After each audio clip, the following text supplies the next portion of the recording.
Hello friend, welcome to ब्रंजिम academy.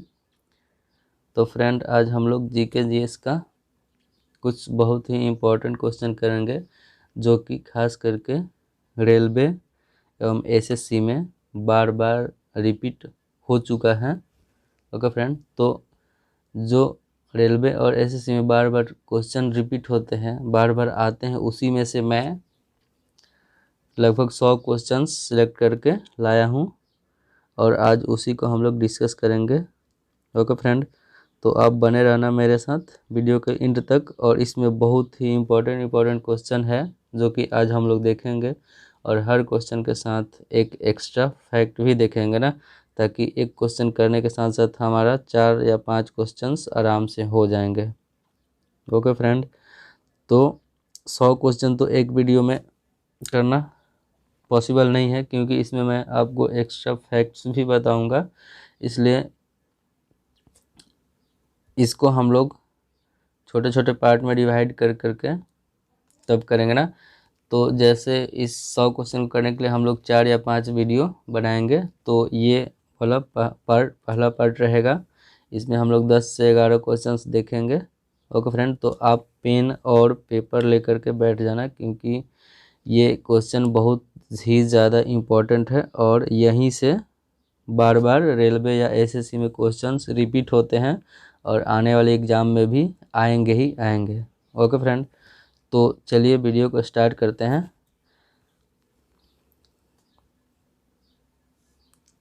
Okay, तो सबसे पहला जो क्वेश्चन है वो है, सिंधु घाटी सभ्यता का प्रमुख स्थल लोथल किस राज्य से संबंधित है। ओके फ्रेंड, तो सिंधु घाटी सभ्यता का जो प्रमुख स्थल है लोथल, वो किस राज्य से संबंधित है, तो ये हो जाएगा गुजरात से संबंधित है। ओके फ्रेंड, तो गुजरात, लोथल जो है वो गुजरात से संबंधित है, जो कि अहमदाबाद में है। अगर क्वेश्चन आपसे पूछ दे कि भोगवा नदी वो किस सिंधु घाटी सभ्यता का जो प्रमुख स्थल लोथल है वो किस नदी के किनारे बसा हुआ है ना, तो वो भोगवा नदी के किनारे बसा हुआ है। ओके फ्रेंड, तो आइए इस क्वेश्चन से रिलेटेड कुछ एक्स्ट्रा फैक्ट भी हम लोग देख लेते हैं। तो इसका हो जाएगा, जैसे राखीगढ़ भी एक सिंधु घाटी सभ्यता का बहुत ही इम्पोर्टेंट प्लेस है, जो कि हरियाणा में स्थित है। ओके, तो राखीगढ़ हरियाणा से रिलेटेड है। ओके फ्रेंड, दूसरा हो जाएगा कालीबंगा। कालीबंगा कहाँ पे है, राजस्थान में है। ओके, तीसरा हो जाएगा हड़प्पा। ओके फ्रेंड, तो हड़प्पा का संबंध पाकिस्तान से है, और अगर क्वेश्चन पूछ दे कि हड़प्पा किस नदी के किनारे बसा हुआ है, तो हड़प्पा रावी नदी के किनारे बसा हुआ है। ओके फ्रेंड, बहुत लोग बोल देते हैं कि सिंधु नदी के किनारे बसा हुआ है, मगर ऐसा कुछ नहीं है। हड़प्पा पाकिस्तान में है और वो रावी नदी के किनारे बसा हुआ है। अगला क्वेश्चन है मोहनजोदारो। ओके फ्रेंड, तो मोहनजोदारो जो है वो सिंधु नदी के किनारे बसा हुआ है। ओके, तो आइए अगला क्वेश्चन देखते हैं।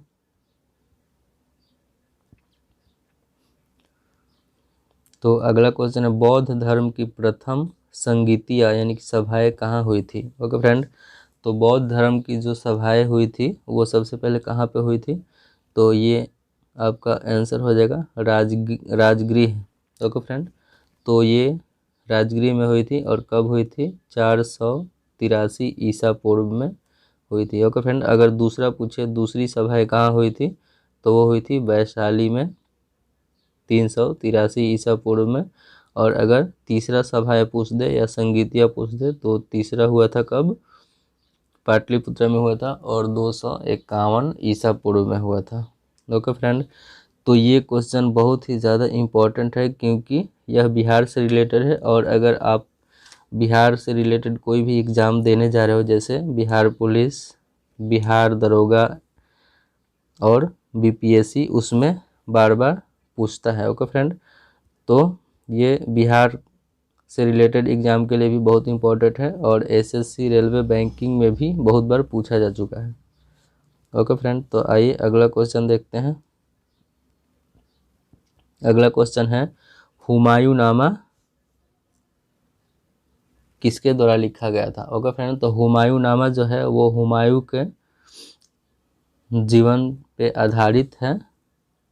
ओके, तो ये लिखा गया था गुलबदन बेगम के द्वारा। ओके फ्रेंड, तो हुमायूं नामा, अगर क्वेश्चन पूछे हुमायूं नामा किसने लिखा है तो आपको बताना है गुलबदन बेगम। ओके, अगला इससे रिलेटेड एक पॉइंट है अकबरनामा। अगर आपसे पूछे कि अकबरनामा का लेखक कौन है या अकबरनामा किसने लिखा है तो ये अबुल फजल ने लिखा है। ओके फ्रेंड, तो अकबरनामा अबुल फजल द्वारा लिखा गया है।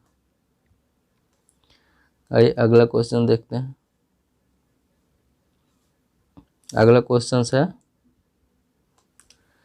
1857 की क्रांति में बिहार के तरफ से किसने नेतृत्व किया था। ओके फ्रेंड, तो 1857 की क्रांति बहुत ही इम्पोर्टेंट क्रांति है। अगर आपने नहीं पढ़ा है तो जा करके एक बार 1857 की क्रांति को देख लेना अच्छे से, क्योंकि हर एग्जाम में यहाँ से क्वेश्चन बनते ही बनते हैं। ओके फ्रेंड, तो 1857 की जो जब क्रांति हुई थी उसमें हर जगह से कोई ना कोई एक लीडर थे जो वहाँ से नेतृत्व कर रहे थे। ओके, तो बिहार के तरफ से जो थे वो थे वीर कुंवर सिंह।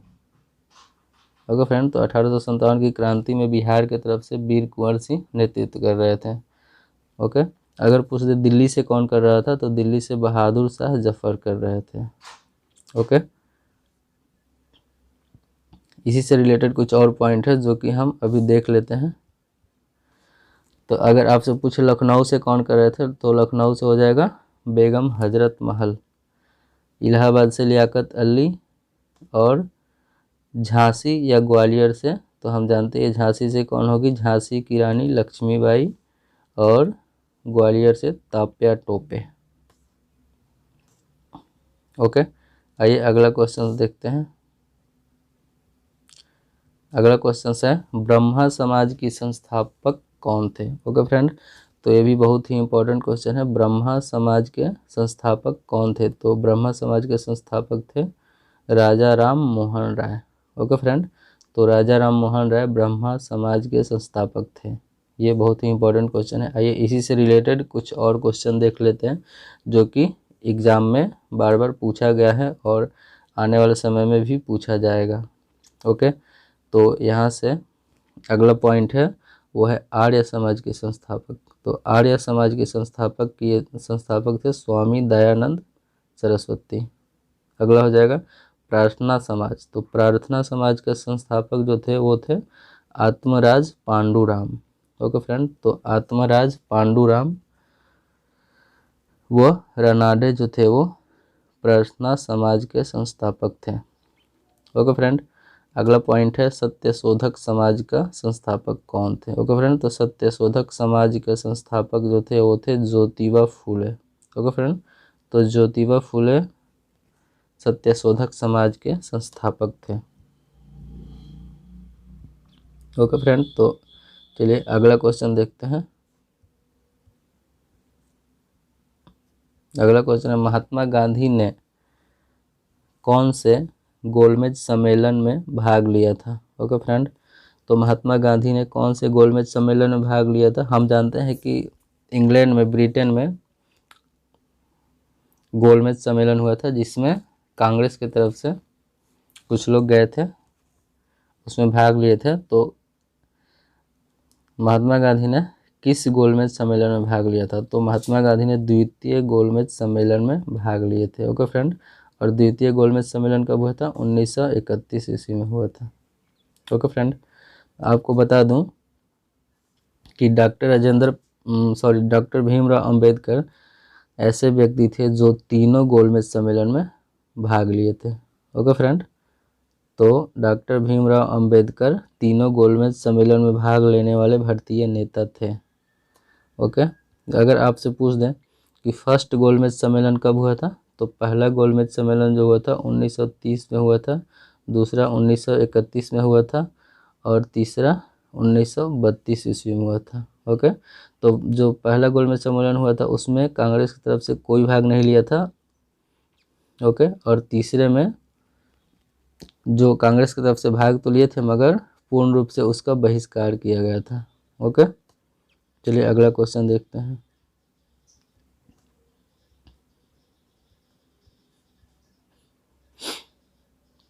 तो अगला क्वेश्चन है, होम रूल लीग की स्थापना किसके द्वारा किया गया था? ओके फ्रेंड, तो होम रूल लीग की स्थापना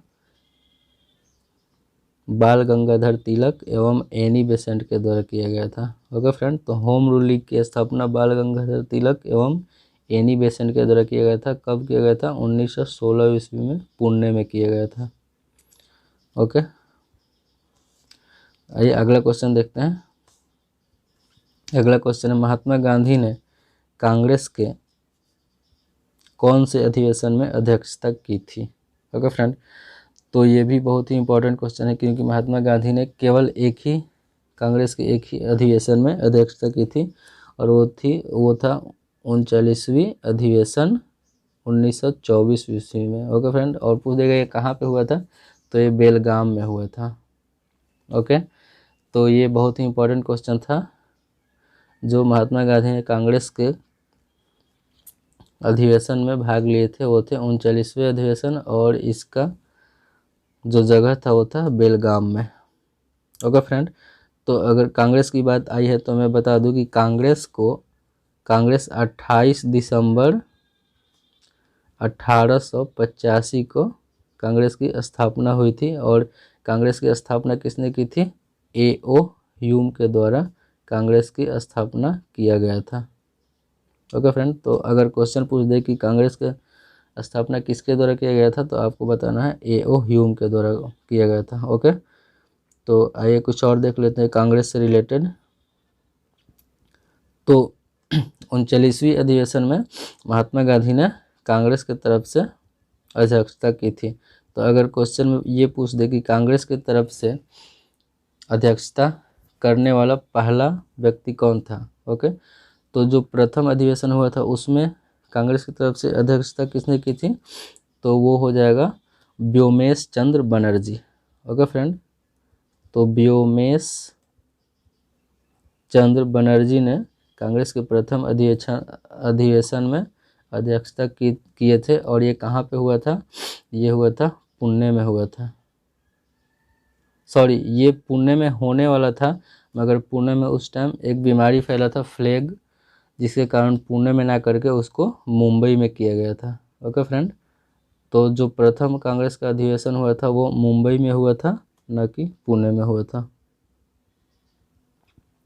ओके फ्रेंड, तो आइए यहाँ से कुछ और क्वेश्चन, जैसे यहाँ से बहुत सारे, ये बहुत ही इंपॉर्टेंट टॉपिक है, यहाँ से बहुत सारे क्वेश्चन बनते हैं जो कि कांग्रेस के अधिवेशन से। तो यहाँ से कुछ और क्वेश्चन देख लेते हैं। जैसे आपसे पूछ दे कि कांग्रेस के अधिवेशन में अध्यक्षता करने वाली प्रथम महिला कौन थी? ओके फ्रेंड, अगर पूछ दे कि प्रथम महिला जिसने कांग्रेस की अध्यक्षता की थी वो कौन थी, तो प्रथम महिला अगर पूछे तो वो हो जाएगा एनी बेसेंट। ओके फ्रेंड, अगर प्रथम महिला पूछ दे तो हो जाएगा एनी बेसेंट। ओके फ्रेंड, और अगर प्रथम भारतीय महिला पूछ दे तो वो हो जाएगा सरोजनी नायडू। ओके फ्रेंड, अगर प्रथम महिला पूछे तो आपको बताना है एनी बेसेंट, और अगर प्रथम भारतीय महिला पूछे तो आपको बताना है सरोजनी नायडू। ओके फ्रेंड, तो चलिए अगला क्वेश्चन देखते हैं। तो इससे रिलेटेड कुछ और पॉइंट है, जैसे देख लीजिए 1929 में जो लाहौर अधिवेशन हुआ था, ये भी बहुत इंपॉर्टेंट है। 1929 में लाहौर अधिवेशन हुआ था, जिसकी अध्यक्षता किए थे पंडित जवाहरलाल नेहरू, और इसी अधिवेशन में पूर्ण स्वराज की मांग की गई थी। ओके फ्रेंड, इसीलिए ज़्यादा इम्पोर्टेंट हो जाता है। ओके, तो आइए इससे रिलेटेड कुछ और पॉइंट देख लेते हैं। जैसे 1907 में जो सूरत अधिवेशन हुआ था, ये भी बहुत इंपॉर्टेंट है। अगर आपसे पूछ दे कि सूरत अधिवेशन कब हुआ था, तो आपको बताना है 1907 ईस्वी में सूरत अधिवेशन हुआ था, और इसकी अध्यक्षता किसने की थी? तो डॉक्टर रास बिहारी बोस ने सूरत अधिवेशन की अध्यक्षता की थी, और ये बहुत ही ज़्यादा इम्पोर्टेंट है। और ज़्यादा इम्पोर्टेंट इसलिए हो जाता है क्योंकि इसी अधिवेशन में कांग्रेस का प्रथम विभाजन हुआ था, ठीक है, और कांग्रेस दो दलों में टूट गए थे, एक तो गर्मपंथी दल और दूसरा नरमपंथी दल। ओके, तो ये बहुत ही ज़्यादा इम्पोर्टेंट है, आप इसको नोट कर लेना। ओके, तो चलिए अगला क्वेश्चन देखते हैं। अगला क्वेश्चन है आपका, महात्मा गांधी को महात्मा की उपाधि किसने दी थी? ओके फ्रेंड, तो महात्मा गांधी की महात्मा की उपाधि रविंद्रनाथ टैगोर ने दिया था। ओके, और हम जानते हैं कि महात्मा गांधी को राष्ट्रपिता भी बोला जाता है ना। तो अगर पूछ दे कि महात्मा गांधी को राष्ट्रपिता सबसे पहले किसने बोला, तो आंसर हो जाएगा सुभाष चंद्र बोस। ओके, तो सुभाष चंद्र बोस ने महात्मा गांधी को सबसे पहले राष्ट्रपिता बोले थे। ओके, यहाँ से दो तीन क्वेश्चन और बन जाते हैं। जैसे राजा राम मोहन राय को राजा की उपाधि किसने दी थी? ओके, तो राजा राम मोहन राय को राजा की उपाधि दिए थे अकबर द्वितीय ने दिए थे।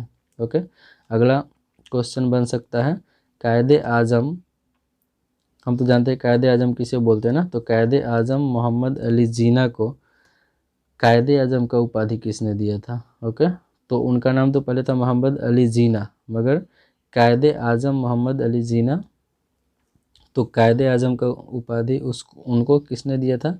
तो महात्मा गांधी ने दिया था। ओके फ्रेंड, तो यहाँ से इतने क्वेश्चन बन सकते हैं। आइए अगला क्वेश्चन देखते हैं। तो अगला क्वेश्चन है क्वेश्चन नंबर 10, नामदफा बाघ अभयारण्य। ओके, नामदफा बाघ अभयारण्य किस राज्य में स्थित है? ओके फ्रेंड, तो नामदफा बाघ अभयारण्य आपका अरुणाचल प्रदेश में है। तो ये भी पूछा हुआ क्वेश्चन है, आप इसको नोट कर लेना। और ये अरुणाचल प्रदेश में है इसलिए फेमस है। ओके, मैं आपको बता दूं कि नॉर्थ ईस्ट में जितने सारे स्टेट है, नॉर्थ ईस्ट में 7 स्टेट है ना, उसको 7 सिस्टर बोला जाता है। तो नॉर्थ ईस्ट में जितने सारे अभयारण्य है, नेशनल पार्क है, या जितने सारे फेमस चीज़ें हैं या प्लेसेस है, उसको आपको याद कर लेना है ना, क्योंकि नॉर्थ ईस्ट से रिलेटेड बहुत सारे क्वेश्चन आते हैं। और नॉर्थ ईस्ट के बारे में हम लोगों को उतना जानकारी नहीं रहता है, इसलिए वो लोग नॉर्थ ईस्ट के बारे में ही ज़्यादा पूछते हैं। तो आप लोग नॉर्थ ईस्ट के बारे में देख लेना कहाँ क्या है, जो कि एग्ज़ाम में बार बार आते रहते हैं। ओके, आइए अगला क्वेश्चन देखते हैं।